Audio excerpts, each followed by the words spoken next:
네, 반갑습니다. 우리 9주차 이제 주식 가치 평가 및 주식 포트폴리오에서 주식 수업 마지막 수업을 하도록 하겠습니다. 영상은 앞선 문제풀이 영상 1번 있었고요. 지금 이 주식 가치 평가 및 주식 포트폴리오 영상 2개 이렇게 해서 이번 주는 영상 총 3개 올라갈 영상입니다. 중에 두 번째 영상입니다.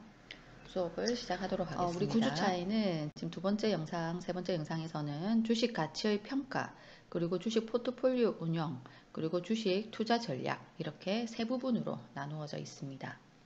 먼저 주식 가치의 평가 시작하겠습니다. 주식 가치의 평가에서는 1절에 보통주 평가 모형부터 나오고 있습니다. 보통주 평가 모형에서는 또 여러 종류가 있는데 그 중에서 또 첫 번째 배당 평가 모형부터 이제 나오고 있습니다. 배당 평가 모형이라는 것은 정의를 보시면 주식 투자자가 주식에 투자함으로써 확보하는 기업 주가의 이론적 가치는 미래에 받게 될 배당금과 주식 매각대금을 적절한 요구 수익률로 할인한 금액, 즉 현가의 합이라고 할 수 있다.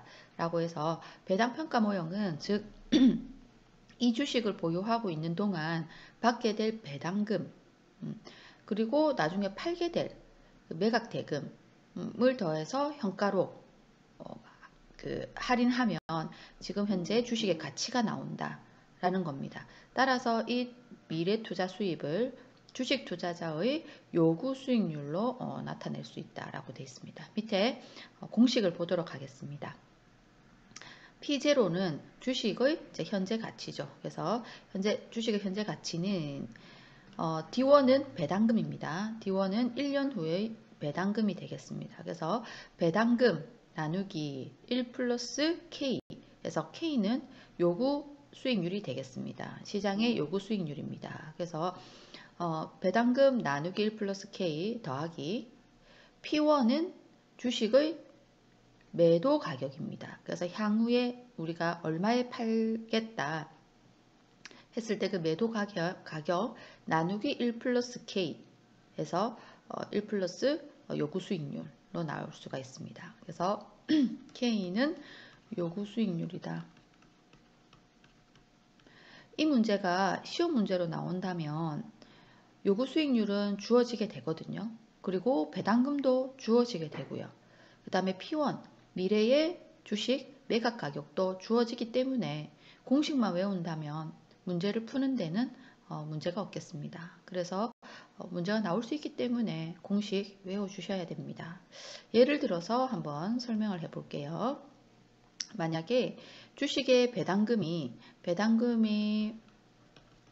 550원이고 그 다음에 주식을 매도했을 때 매도가가 11,000원이다. 시장 요구 수익률은 K는 10%다. 이랬을 때 현재의 주식 가치는 얼마가 되겠는가? 이런 문제가 나올 수 있다라는 거예요.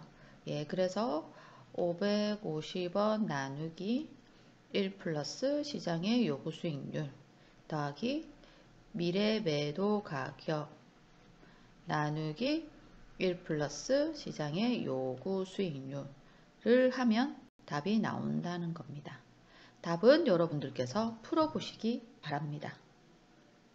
그래서 이렇게 배당평가 모형은 간혹 문제 푸는 푸는 공식으로 푸는 문제가 나올 수 있다.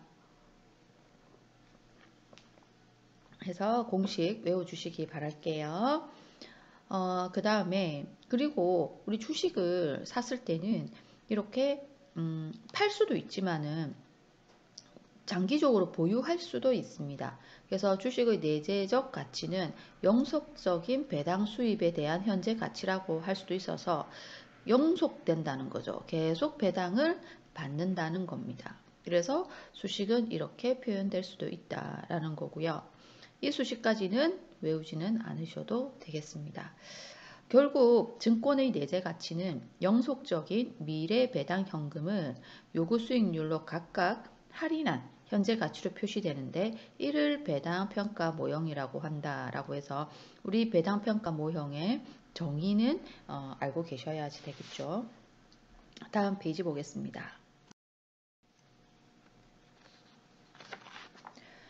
그리고 이 보통주 평가 모형에는 제로 성장 배당 모형, 이 배당 모형 중에서 보통주 평가 모형에서 배당 평가 모형에서도 또 제로 성장 배당 모형, 정률 성장 배당 모형, 고속 성장 배당 모형 이렇게 또 나오는데요. 이 중에서 정률 성장 배당 모형이 이제 중요하고 시험에 출제 빈도도 높은 편입니다. 이게 제로 성장, 정률 성장, 고속 성장 이 배당 모형 자체가 배당금이 뭐 어떻게 늘어나느냐에 따라서 이제 분류가 되는 건데 어쨌든 우리 시험에는 1- 정률 성장 배당 모형이 많이 나오기 때문에 정률 성장 배당 모형에 대해서 다시 또 살펴보겠습니다.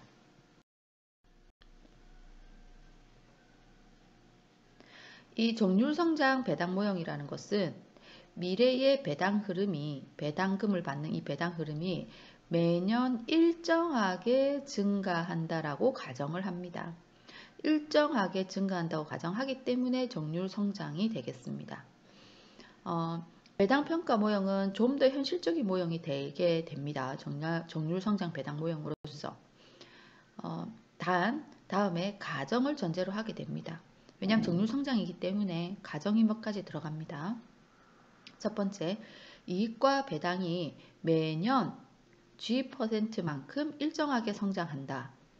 두 번째, 요구 수익률이 일정하고 요구 수익률이 성장률보다는 크다. 세 번째, 유보율 배당 성향은 일정하다. 네 번째, 필요 자금은 내부 자금으로 조달된다. 다섯 번째, 재투자 수익률 ROE가 일정하다. 라는 이 5가지 전제로 정률 성장 배당 모형은 이렇게 문제를 풀게 됩니다. 그래서 주식 가치는 D 플러스 1 플러스 G 나누기 1 플러스 K 더하기 두 번째 해에 받는 배당금인 D2 곱하기 1 플러스 G 제곱하고 1 플러스 K 제곱으로 나누고 이렇게 해서 공식이 나오게 되는데요. 이 공식도 중요하지만 이 공식에서 보면 D0는 올해의 배당 수익, G는 성장률, K는 요구 수익률 이 부분은 당연히 알고 계셔야 되겠죠. 예. 다음 페이지 보시면 여기서 우리 가정에서 K가 G보다 크다라고 했는데요. K가 G보다 크다라고 가정하면 위식은 다음과 같다라고 되어 있습니다. 앞의 식을 여러 가지로 풀어서 배치를 달리하면 이 식이 나오는데요.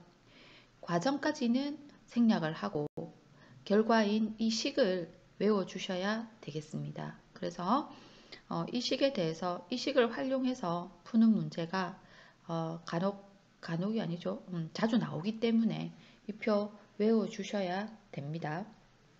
주식 가치는 배당 D1 나누기 K-G 해서 K는 요구 수익률이라고 말씀드렸고요. G는 성장률이라고 말씀드렸습니다. D1은 배당 수입이라고 말씀드렸고요. 다시 이 식을 또 이렇게 표현했습니다. D0 더하기 1 플러스 G 나누기 K-G 해서 이 공식은 외워주셔야 시험 문제를 풀 수가 있습니다. 이 모형에 의하면 다음과 같은 3가지 사실을 알 수가 있다라고 했습니다. 첫째, 배당이 클수록 주가는 상승한다. 당연하겠죠. 분자에 있는 배당이 클수록 주가는 상승한다. 둘째, 요구 수익률이 클수록 주가는 하락한다. 그래서 요구 수익률이 클수록 주가는 하락한다. 셋째, 배당 성장률이 클수록 주가는 상승한다. 당연히 배당 성장률이 클수록 주가는 상승하게 됩니다. 그래서 이 세 가지도 정의도 알아두시고 공식도 외워두시면 되겠습니다. 오늘은 아니고요. 다음에 문제풀이 과정에서 한번 이 문제를 같이 예제를 풀어보도록 하겠습니다. 다음 두 번째, 보통주 평가 모형 중에서 이익 평가 모형입니다. 우리 배당 평가 모형 봤고요. 이제 이익 평가 모형을 보도록 하겠습니다. 붉은 글씨 볼게요. 기업의 투자 환경이 다르고 투자를 위해 사내에 유보되는 금액 또한 불규칙하기 때문에 사실 배당금은 매년 달라집니다. 실제 우리 기업은요, 배당금은 매년 달라집니다. 그래서 배당평가 모형은 주식평가를 할 때 현실적으로 너무 많은 가정을 내포하고 있기 때문에 이거를 좀 보완해서 이익평가 모형이 있다라는 겁니다. 특히 문제가 되는 것은 배당을 전혀 하지 않거나 극히 적게 하는 주식을 평가하는 경우입니다. 배당을 전혀 하지 않는 주식도 많습니다. 이익이 많이 났음에도 불구하고 배당을 하지 않는 기업들, 특히 성장주 기업들이 많죠. 그래서 이 경우 가치평가를 할 수 있는 방법이 이익평가 모형이다 라고 되어 있습니다. 이익평가 모형에서는 주식으로부터 예상되는 미래의 주당 이익을 적절한 할인율로 할인하여 주식의 가치를 결정한다 라고 해서 우리 주당 이익, 주당 순이익이 EPS죠. 우리 EPS는 지난 수업에서도 배웠고 시험에서도 우리가 문제를 풀어봤습니다. 그래서 이 순이익을 활용해서 현재의 주식 가격을 계산해내는 겁니다. 그래서 주당 순이익 나누기 1 플러스 K로 해서 문제를 풉니다. 주식 가치는 주당 순이익 나누기 1 플러스 K, 1 플러스 요구 수익률로 나눠서 주식 가치를 계산한다라는 겁니다. 그래서 올해 EPS, 내년에 EPS, 3차년에 EPS로 해서 주식 가치를 계산한다 보시면 되고요. 다음 페이지 보겠습니다.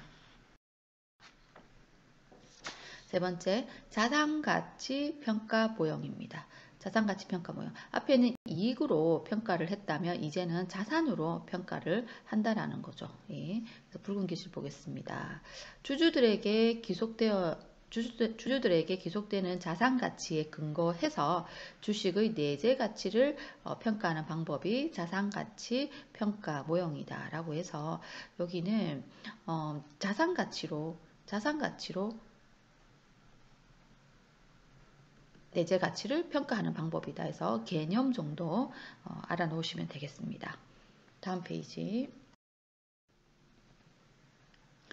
이제 퍼 평가 모형이 나오고 있습니다. 우리 퍼는 또 앞전 수업 때 다 배웠고요. 또 시험에서도 문제를 풀었기 때문에 여러분들께서 퍼에 대한 개념은 잘 알고 계실 것 같습니다. 그래서 개념만 조금 보고 넘어가도록 하겠습니다. 우리 주가 수익 비율 퍼는 현재 주가를 주당 순이익 EPS로 나누어 구할 수 있습니다 라고 했습니다. 그래서 이 나누는 문제 우리 시험에서 11번에서 풀었던 문제가 되겠습니다. 그래서 밑에 해석은 여러분들 한번 읽어보시면 되겠죠. 넘어가겠습니다. 퍼에서 밑에 붉은 글씨 중요한 것만 한번 보겠습니다. 한편 주당 수익은 당해 기업의 수익력을 의미하는 바 퍼는 주식의 수익력에 비해 주가의 수준을 평가하는 지표로 사용되는데 다른 조건이 유사한 주식 중에서 퍼가 높으면 고평가되어 있다. 퍼가 낮으면 저평가되어 있다 라고 해석을 합니다. 그래서 다른 조건이 비슷할 때 퍼가 낮은 게 매수하기에 좋은 주식이다 라고 보통 얘기하죠. 저평가된 주식을 누구나 사고 싶어 하니까요. 그렇게 표현을 한다라는 거고요. 퍼의 결정 요인이라고 해서 어느 기업의 배당 성향과 이익률이 동일하다면 정률 성장 배당 모형을 표현한 것처럼 주가 수익 비율은 다음과 같이 나타낼 수 있다라고 해서 퍼를 이렇게도 구할 수 있다라고 나와 있습니다.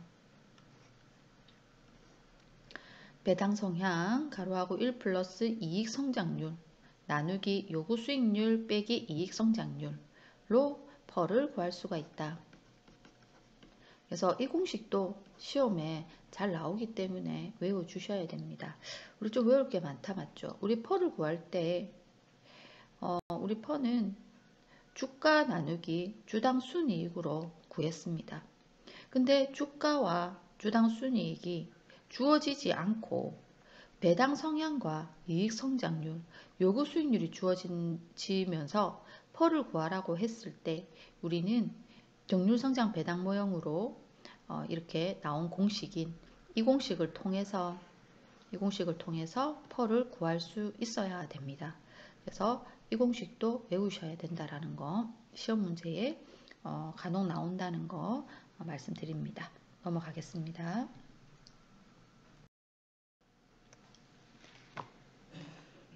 네, 우리 앞에서 배웠던 공식 다시 한번 제가 표기해 뒀고요. 예제 풀어보겠습니다. 배당 성향이 12%이고 이익 성장률은 5%이며 투자자의 기대 수익률은 9%인 A 기업의 PER은 얼마입니까? 라고 이제 주어졌습니다. 우리가 PER을 구하기 위해서는 주가와 주당 순이익을 안다면 쉽게 구할 수 있겠지만 이렇게 배당 성향과 이익 성장률, 기대 수익률로서 이제 우리는 주가를 계산할 수 있기 때문에 이렇게 이제 이 공식을 통해서 풀어보도록 하겠습니다. 퍼는 배당 성향 곱하기 1 플러스 이익 수익률이라고 했습니다. 그래서 배당 성향 12% 곱하기 1 플러스 이익 성장률 5% 나누기 기대 수익률 9% 마이너스 이익 성장률 5% 해서 푼다면 답은 3.15라는 퍼가 이제 나오게 됩니다. 그래서 이 공식 외워서 문제를 풀도록 하겠습니다. 시험에 우리 기말고사에 시험에 나올 수 있기 때문에 공부해 두시면 좋겠죠. 다음 페이지 보겠습니다. 퍼의 평가입니다. 퍼는 다음과 같은 유용성을 가지고 있다라고 되어 있습니다. 퍼의 유용성. 첫째, 퍼는 주당 수익에 대한 주가의 배수를 나타내기 때문에 이익의 크기가 비슷한 다른 기업들의 주가 수준을 비교하는 데 유용한 정보를 제공한다. 두 번째, 배당과 유보이익을 포함하는 이익을 기준으로 계산하기 때문에 배당 할인 모형과는 달리 배당에 대한 정보 없이 무배당 주식의 평가에도 이용할 수 있다. 셋째, 퍼의 구성요소들에 대한 예측이 배당평가 모형 등의 구성요소에 비해서 상대적으로 용이하다. 구성요소로 퍼를 구하기가 용이하다라고 이제 되어 있습니다. 반면에 문제점도 노출이 된다라고 되어 있는데요. 첫째, PER을 구성하는 요소들의 시점 불일치다. 이는 PER의 분모를 구성하는 주당 이익은 직전 기간의 주당 이익을 나타내는 데 반해서 분자를 구성하는 주가는 현재 시가를 사용하기 때문이다. 그래서 분모에 이용하는 주당 이익과 분자를 구성하는 주가가 시점이 불일치한다 라는 문제점이 있다. 둘째, 배당 할인 모형과는 달리 이론적 근거가 명확하지 않다라는 거고요. 셋째, 이익과 발행 주식수를 어떤 기준으로 하느냐에 따라서 PER의 크기가 크게 달라진다라고 해서 이익 같은 경우에는 여러 가지 이익이 있죠. 세후, 순이익, 순이익에 여러 가지 이런 것들을 포함하냐 안 하냐 등 여러 가지 이익이 좀 달리 표현될 수 있기 때문에 문제점이 있다. 넷째, 주당 순이익의 값이 음수일 경우에는 PER의 의미를 해석하기가 힘들어진다. 기업의 성장 가치가 충분히 있음에도 불구하고 주당 순이익이 음수로 나타나는 해가 있을 수 있습니다. 그럴 때는 PER을 활용하기가 쉽지 않다라는 게 되겠습니다. 다음은 PBR이 되겠습니다. PBR은 PBR을 구하기 위해서 우리 PBR도 배웠죠. PBR을 구하기 위해서는 먼저 순자산이 있어야 됩니다. 순자산은 총자산에서 총부채를 빼고 우손주 총발액을 빼면 순자산이 나오고요. 그래서 순자산을 발행 주식수로 나누어서 주당 순자산 가치를 구한다 라고 해서 우리 벌써 많이 배웠습니다. 시험 문제도 12번에서 풀었고요. 이를 주당 장부 가치라고도 한다라고 했습니다. 북밸류이기 때문에 주당 장부 가치라고도 합니다. 다음에는 주가를 주당 순자산 혹은 주당 장부 가치로 나누어서 PR을 구할 수 있다라고 해서 PR 구하는 공식이 있는데요. 한번 읽어보시면 되고요. 또 PER에 대해서 이렇게 내용들, 특징들 나와 있는데 이것도 한번 읽어보시면 되겠습니다.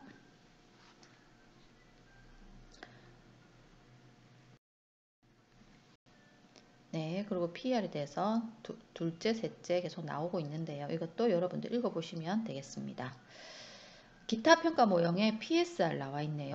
주가 매출액 비율입니다. 이 부분도 여러분 읽어보시면 되겠습니다. 다 배웠던, 이전 수업에서 다 배웠던 내용이고요. 배웠던 내용이지만 PER은 자세히 본 이유는 PER은 굉장히 중요하기 때문에 한 번 더 봤고요. 계산 문제 나올 수 있기 때문에 보았습니다. PSR은 넘어가도록 하겠습니다. 예, 다음 다시 조금 중요한 개념이 나옵니다. EV, EBITDA라고 해서 시험에 가끔씩 나오는 나오기 때문에 한번 읽어보겠습니다. 보시면 EV, EBITDA는 해당 업체의 내재 가치와 기업 가치를 비교하는 투자 지표로 기업 전체 가치를 EBITDA로 나눈 것입니다. 기업 전체 가치를 EBITDA로 나눈 것입니다. 라고 해서 EV와 EBITDA가 뭔지가 밑에 먼저 나와 있습니다. 이거부터 보겠습니다. EV는 엔터프라이즈 밸류로서 시가총액 더하기 순차입금이라고 되어 있습니다.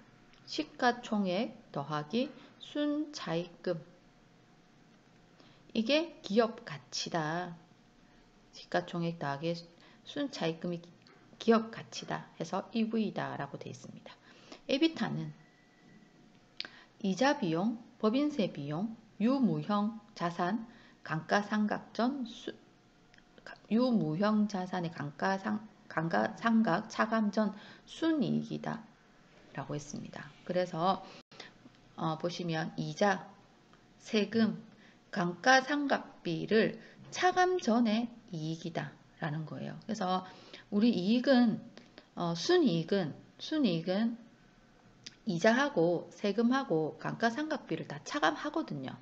순이익은요. 그런데 EBITDA는 이거를 차감하기 전의 이익이라는 거예요. 순이익에서 이 비용은 차감하기 전 순이익을 기업 가치로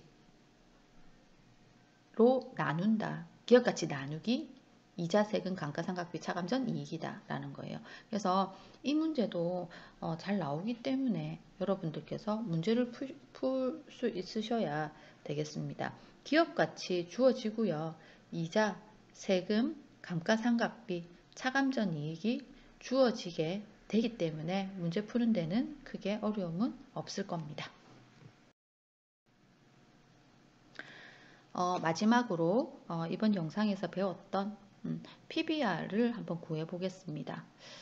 이거는 이번 수업에서도 배웠지만 우리 이전 수업에서 PER과 PBR 구하는 공식을 이용한다면 이 문제는 푸는데 큰 어려움이 없을 거로 보입니다. 그래서 한 1분 정도 시간 드릴 테니까 이 A기업의 PBR을 한번 구해 보시기 바랍니다.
네, 이제 같이 한번 풀어보겠습니다. 힌트는 이제 PER이죠. 그래서 PER이 나와 있기 때문에 PER이 4배라고 나와 있습니다. 그러면 우리가 PBR을 구하는데 필요한 그 값을 좀 얻어낼 수가 있죠. 그래서 답을 한번 보시면 저는 이렇게 풀어봤습니다. 우리 PER은 주가 나누기 EPS입니다. 순이익 나누기 주식수. PBR은 주가 나누기 BPS입니다. 그렇기 때문에 PBR은 다시 주가 곱하기 주식수 나누기 순자산으로 표현할 수 있고요. PER은 주가 곱하기 주식수 나누기 순이익으로 표현할 수 있는데 이 값이 4라고 했기 때문에 우리 순이익은 나와 있잖아요. 그래서 주가 곱하기 주식수가 100억이라는 것을 알 수가 있습니다. 순이익은 25억이라고 했거든요. 그래서 이거는 산수잖아요. 맞죠? 여러분들 풀기는 그렇게 어렵지 않을 겁니다. 주가 이 식이 이렇게 된 이유는 아시죠? 예, 그래서 이렇게 나누기 1에서 이렇게 묶어서 수식을 이렇게 표현한 겁니다. 맞죠? 그래서 25억이 주어졌기 때문에 주가 곱하기 주식수가 100억이라는 것을 알 수가 있고 그러면 우리 PBR 구할 때 주식 곱하기 주식수가 100억이라는 걸 알 수가 있고 순자산은 자기 자본 10억이라고 나와 있죠. 그래서 10억이라는 걸 알 수가 있습니다. 그래서 100억 나누기 10억 했을 때 100억 나누기 10억 하면 10이라는 숫자가 나와서 10배라는 우리는 PBR을 구할 수가 있다라는 겁니다. 그래서 이런 문제도 풀 수 있으면 좋겠습니다. 네, 두 번째 영상 여기까지 하겠습니다. 세 번째 영상 잠시 후에 진행하겠습니다.